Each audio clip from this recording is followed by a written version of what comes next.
Today on Blue 58, the Packers are 3-4, embarrassing themselves on a weekly basis and have their toughest game of the season bearing down. It's time for a long, hard look in the mirror. Blue 58! Hello and welcome to another episode of Blue 58, the one and only podcast of thepowersweep.com. I'm your host, John Meerdink. Happy to be with you here for another episode. It would be worse if that didn't feel so unsurprising.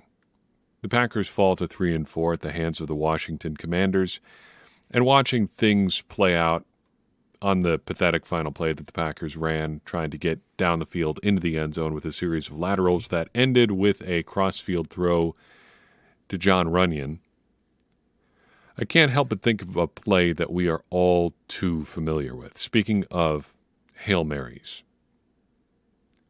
in my mind's eye, I'm picturing Scotty Miller sprinting past Kevin King for a touchdown in the 2020 NFC Championship game. Because that play, and a number of others on that unfortunate day, set in motion a lot of things.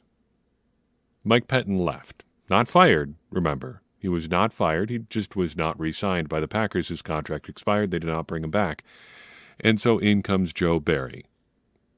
Not Jim Leonard, not Ejiro Evero, not even Jerry Gray. Sean Menenga departs, and in comes Maurice Drayton, and you know how things played out on special teams in the 2021 season. Also missing in that game, David Bakhtiari.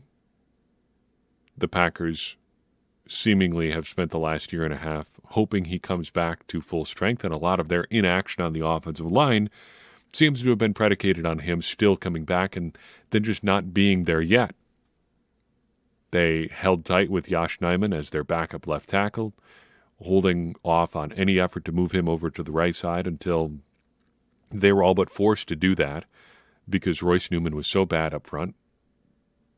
But Bakhtiari missing in that 2020 game against the Buccaneers. And also from that game, a serious lack of help for the Packers at wide receiver.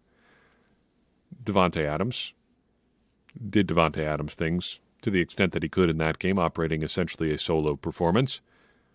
But other than a deep shot to Marquez Valdes-Scantling, not a whole lot of production from the receivers, and the Packers stood pat basically until this past offseason there as well. In 2021, the Packers essentially ran it back with that 2020 roster, plus a couple of other changes. Devondre Campbell comes on board, you draft Eric Stokes, ultimately you sign Rasul Douglas. And I think bringing it now to this game, I think we can view this season as a commentary on that decision. Because the big question for me is not so much what happened today. It's twofold, I guess. What happened to bring us to this point? How did we get here? And then where do we go from here?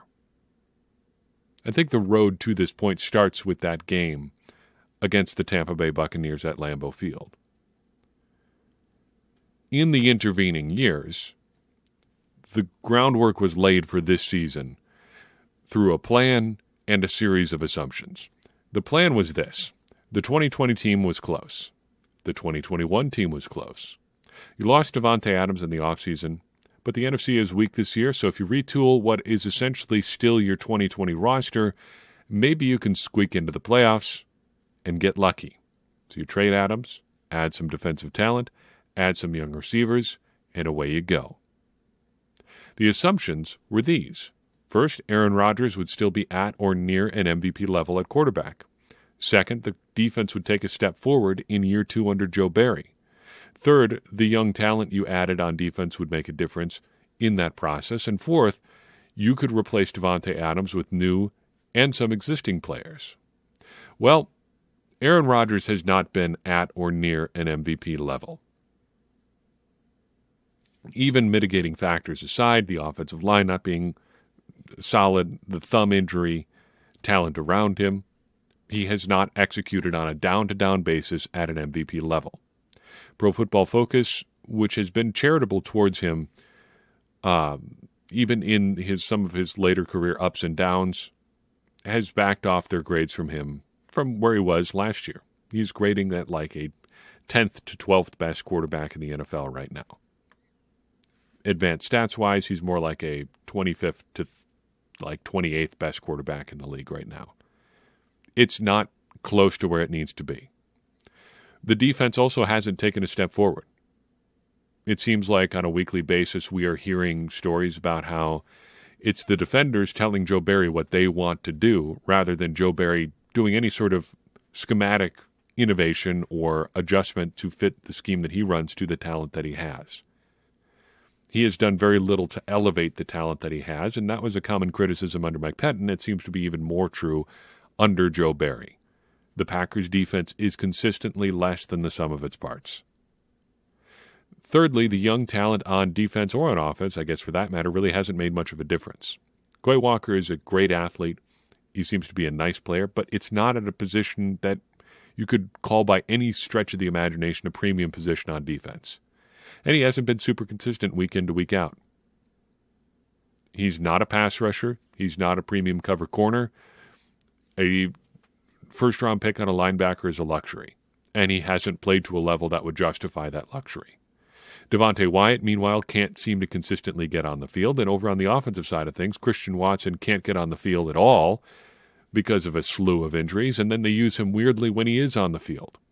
He has amounted to just being a 6'5" version of Tyler Ervin.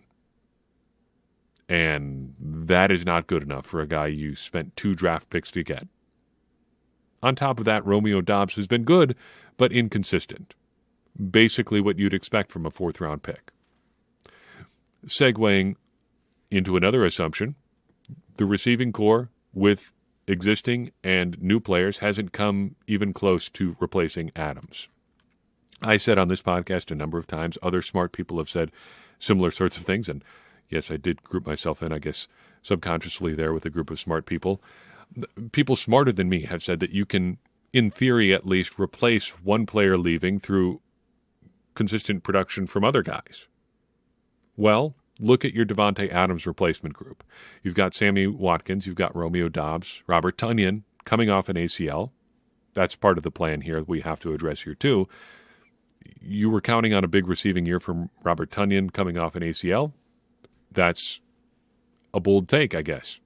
But he's part of that group you're counting on to replace some of Adams' production. On top of that, you've got Christian Watson, Amari Rodgers sticking around from 2021, hopefully taking a step forward, and then Samori Toure, another draft pick. How'd that group do today against a secondary that we talked about pregame as being potentially vulnerable? Well, Sammy Watkins, 4 targets, 2 catches, 36 yards. 30 of those 36 yards came on the last desperation drive. Robert Tonyan, 4 targets, 3 catches, 32 yards. Amari Rodgers, 3 targets, 2 catches, 14 yards. Toure, 1 target, 1 catch, 4 yards. Doubs, 4 targets, 0 catches. Watson, a DNP. All of those together, 16 targets, 8 catches, 86 yards, no touchdowns. 30 of those 86 yards, again, coming on the last drive on Sammy Watkins' big catch. So you end up with, during the time that mattered, 15 targets, 7 catches, 56 yards from your 6 or 7 guys that you're counting on to step up to collectively replace Davante Adams. That is not good enough. That was the plan. It's not even close to good enough. Yes, there are some injuries holding them back. Sammy Watkins looked like a shell of himself today. Look at that deep shot where they called defensive pass interference. He looked both sore and winded after that play. He is not the player they need him to be right now. And they seem to have rushed him back off injured reserve just because they needed some help, any help. And Christian Watson remains on the sideline. This is not a personal attack on Christian Watson, but the facts of the matter are that he cannot get on the field. He has not been healthy enough to play this year. And in a year when you needed him to be a big part of your receiving core, he's not there. We haven't even talked about Randall Cobb being a part of this equation, but we did speak earlier this week about how a 32-year-old slot receiver should not be a foundational piece of your receiving core. And yet, here we are. That's the plan. Those were the assumptions, and it has led to a 3-4 start in Green Bay. So where do we go from here? There are two paths forward. First, you could stay the course. In all honesty, a 3-4 record is bad, but not necessarily the end of the world. And the NFC has broadly appeared to be about as bad as expected. They talked numerous times about how other would-be contenders in the NFC have also stumbled out of the gate here. The Rams, the 49ers, the Buccaneers, all sitting at or around 500. The NFC has been bad. There aren't really juggernaut teams in this side of the NFL. The Giants are 6-1. What do you really make of that? I don't know if they really know what they are as a team, but they're sure happy to be 6-1, and why wouldn't you be? You're probably a little bit ahead of schedule there, too. The Vikings have been up and down, but putting up wins week in and week out. The Eagles are, stacking success here, too, but no juggernauts. Maybe you sneak into the playoffs. You hope you get a good matchup with one of those teams. Maybe you're suddenly in the divisional round again. You get a good matchup in the divisional round, you're in the NFC Championship, suddenly you're a game away from the Super Bowl. You get to the Super Bowl, anything can happen. However, to get into the playoffs, you still probably are going to have to get to 9 wins. And at 3-4, that means the Packers are probably going to have to go 6-4 over their last 10 games to get to those 9 wins. Do you think they can do that? You got Buffalo, you got Detroit, you've got Dallas, Tennessee, Philadelphia, Chicago, the Los Angeles Rams, the Dolphins, the Vikings, and then the Lions again. Those are the next 10 games. Which are your 6 wins? Optimistically, I would say Detroit, and Chicago, for sure. Though splitting with the Lions would not be at all a surprise this year. The Lions seem like exactly the sort of team that is going to punch the Packers in the nose at least once this year. But let's say, just looking at where they are talent-wise, they get 2 against the Lions this year. They get Chicago, and then they pick off Tennessee. I don't know beyond that, because they're not beating Buffalo next week. Dallas looks like they're probably going to handle the Packers at Lambeau Field. Excited to see Mike McCarthy get another win there. Philadelphia, well, if the Packers can't stop the run against bad teams, or teams that were thought to be bad, what about a good team that bases their entire identity around running the football? I'm not thinking very much there. Los Angeles, well, let's think about it this way. Sean McVay had a chance to hire Joe Barry as his defensive coordinator and was more than happy to let him leave, because the same offseason that the Packers hired him, he also had an opening for his defensive coordinator position. He was not super interested in Joe Barry. The Dolphins, they seem like they can be anybody from week to week. Are they a good team? Are they a bad team? Who knows what they're going to be? But I think they're probably further along than the Packers right now. And then you got the Vikings, who have already handled the Packers. I don't know if I see 6 wins out there. So then there's the other option. You can take a look at yourself and admit that you missed. You made a plan that you thought would work. You assembled talent that you thought a quarterback playing at or near an MVP level could carry, and it didn't work. Now's the time to pull out of the plan, because the sooner you admit that the plan that you made didn't work, the sooner you can get back to a new plan. Because how football teams are constructed, you have to overcome some of the inertia of your previous roster before you can get to the new place where you want to be. The Packers went into this offseason deciding they were going to build around Aaron Rodgers.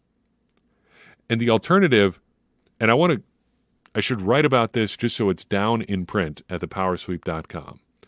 A lot of people are going to talk about, we're going to have a lot of revisionist history on what happened with Rodgers, because the Packers decided that they were going to re-sign Rodgers and rebuild around him again. People think that there was this alternative world where the Packers keep or move on from Rodgers and do everything else the same. No. The alternative to Rodgers was a full teardown. You're not re-signing Devondre Campbell, a 29-year-old linebacker, to a $50 million contract if you don't think that you're making a push this year. You don't bring back Rasul Douglas. You don't restructure Aaron Jones' contract. You don't keep Adrian Amos around. You don't re-sign Preston Smith. You probably have a serious conversation with David Bakhtiari and say, look, man, we appreciate all the work that you've done. It's time to move on. This team, there is not a version of this team that we're seeing right now where you've got everybody who's on it plus a bunch of draft picks that you got from Aaron Rodgers. This season is a 0-win season. There is no attempt to win games in 2023 without trying something again with Aaron Rodgers. And if that's what you think they should have done, that's fine. But just don't let yourself fall into the trap of saying, okay, they should have traded Aaron Rodgers, but then they still would have contended in 2022 because that wouldn't have been the plan. But if you say you missed, if you say, okay, things didn't work out with Aaron Rodgers, things didn't work out when we tried to run it back one more time from that 2020 roster that was so close to the Super Bowl, okay, it didn't work. Now you start the teardown. If you don't think you can get to the playoffs this year, it's time to start. I think you sell whatever's bolted down, not bolted down right now, then reassess in the offseason. That comes back to the Packers not being buyers at the trade deadline, but being sellers. 3 names that come to mind, expiring contracts that are fairly cheap to move: Allen Lazard, Robert Tonyan, Yosh Nijman. If you wanted to move on from those guys, there may be a buyer out there. Maybe there's a team who thinks they're the version of the Packers that we talked about this week, where they're just like a number 2 receiver away from contending or going over the top, that would be in the market for somebody like Allen Lazard or a Robert Tonyan. Or maybe there's a team who's not rebuilding that wants to build around an athletic young tackle with starting experience, a draft pick for Yosh Nijman. In the offseason, you're probably having tough conversations around guys like Preston Smith, Devondre Campbell. Aaron Jones is as good as gone already. But that's what's coming if you've decided that you're not going to move on. I don't know what the Packers are going to do, but we are going to learn a lot about what Brian Gutekunst's opinion of this team is over the next few days and I guess a couple of weeks here. Because we're going to learn what he thinks of his team right now and probably of Aaron Rodgers. If he stands pat right now, there's a good part of me that thinks he's counting on Aaron Rodgers for 2023. That may or may not be the smart thing to do, but maybe he really believes in this plan that they had, that it was like a 2-year mini rebuild. Okay, 2021 was going to be, or 2022 was going to be tough, but 2023 is the year that we really wanted to contend. Maybe he really wants to believe that Aaron Rodgers can recapture that form one more time. I don't know if that's true. I think there's reason to doubt that that's true, but I think there are reasonable people who have looked at what the Packers have done here this year and said, look, Aaron Rodgers has been bad, but maybe not as bad as you expect, or maybe not as bad as you've heard or been told. The Packers' internal evaluation on that is going to determine a lot of what happens next, because if they think Aaron Rodgers really is close and the rest of the offense is close, maybe they just ride out this season and say, yep, we took some lumps here, but 2023 we're going to make one more big push with Aaron Rodgers and with the young talent that we have. I think there's reason to be skeptical of that, though. And not just because of Aaron Rodgers, but I think we've seen good reason to believe that we shouldn't always trust the Packers' internal evaluations on some of these prospects. Royce Newman was out on that field for an awful long time this season with other options available. Things weren't perfect up front today. Yosh Nijman, 2 holding penalties. put the Packers in a serious bind on the right side. But they threw Zach Tom out there, and he didn't get destroyed. And things, by and large, were pretty okay throughout the rest of the line. There wasn't an obvious weak point blocking-wise, it seemed, as there's been in the previous 5 or 6 weeks. But somebody had to be making that call on Nijman. And internally, they decided that he was their best option for a month and a half now on an NFL schedule. I think we can all agree that was probably a miss. Amari Rodgers has gotten opportunity after opportunity after opportunity. I think there's reason to be skeptical about their internal evaluation on him. We've also seen, the overall receiver picture kind of be a bit muddled this year at best. That, again, is an evaluation problem. And the Packers haven't added talent at receiver in a long time. That, too, is an evaluation problem. What I'm saying is, even if the Packers make a decision that puts them on one of these two courses, even if we don't know the answer ourselves, I think we should approach whatever the Packers do with a healthy amount of skepticism that they're going to be making the right call. You can believe that they should sell, cash it in here after this game. You can believe that they are going to, or that they could get hot and try to get into the playoffs here down the stretch. That doesn't matter to me as much as what the Packers do. And I think there's reason to be skeptical about the choices they make, whatever side they fall down on going forward. Because their calls to this point haven't panned out super regularly. And they've made some costly decisions in key spots over the past couple of years that have put them in the position where they really needed to go all in for this year. That could be the source of a costly rebuild heading into 2023 and beyond. In terms of what comes next, we're going to get a look at a team that is clicking next week on Sunday Night Football, because the Packers travel to Buffalo to face the Bills. The finest point I can put on it right now is that the Bills are good, but the Packers are not. And in our confidence picks for this week, in our Patreon-only picks group that we've talked about a couple times, I would have to say, as of right now, the Packers losing to the Bills would be the thing I'm more or less the most confident about heading into Week 8.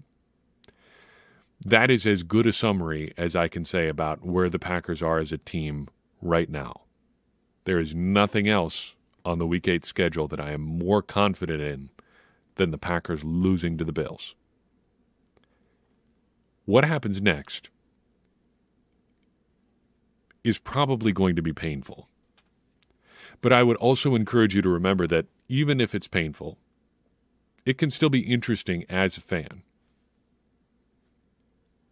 Sometimes turmoil creates interesting opportunities for growth. And there's interesting times where you can look back and say, well, here's where they made this decision and this decision and this decision, and here is how it's affected things down the road. Keep in mind that we're going to be watching those decisions playing out in real time over the next couple weeks and months as the Packers go into either a new phase entirely or really buckle down and double down on this decision that they made a few months ago. That is an interesting thing to watch. And transitions, if the Packers do indeed to transition to a post-Aaron Rodgers era, transitions are always interesting to watch.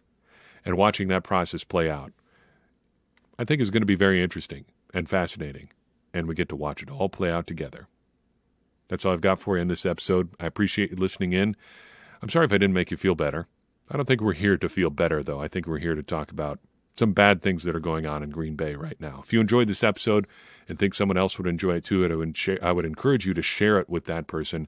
Get more people involved in this conversation you and I are having about the Green Bay Packers, which in turn is going to help all of us, me included, become smarter Packers fans. And as I always say, smarter Packers fans are better Packers fans, and better Packers fans are what we all want to be. I'm your host, John Meerdink. We'll see you next time on Blue 58.